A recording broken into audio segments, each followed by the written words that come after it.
For my Go See It project, I wanted to pick a company that I know that I've been going to for over the past 25 years. In fact, it's the kind of place that makes me feel like a kid in a candy store. In my profession, you need the right tools for the job, and you just can't find those tools anywhere. They're the kind of tools that you need to create a specific kind of art. These are my tools.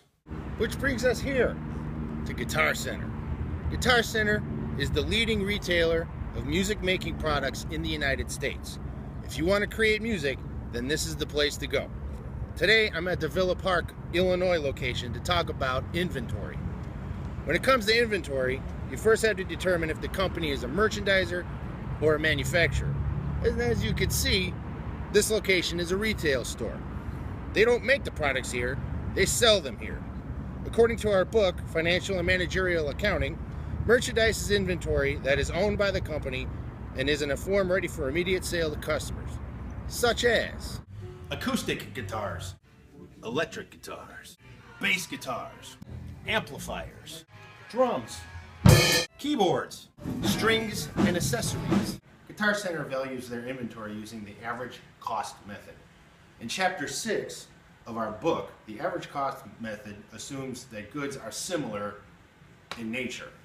Knowing this information will provide a correct information to inventory, a current asset located on the balance sheet, and cost of goods sold, which is located on the income statement. In 1997, Guitar Center was a publicly traded company on the NASDAQ, but in October of 2007, it became a private company when it was purchased by Bain Capital for $2.1 billion.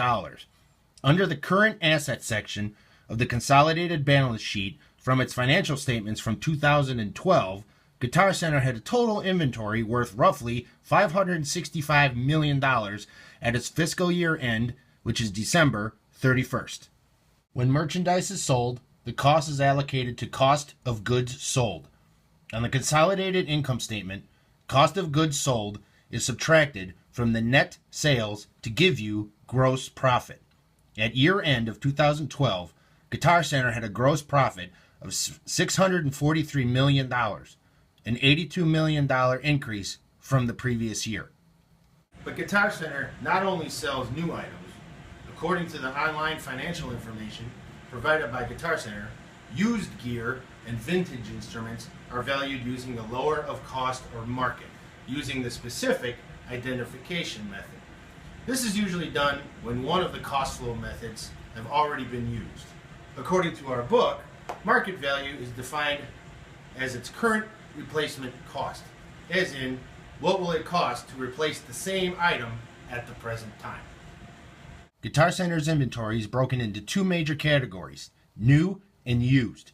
The average cost method is used on new items, which include major goods such as guitars, keyboards, drums, and sound equipment, band instruments like brass and woodwinds, and accessories, which complement the major goods and band instruments.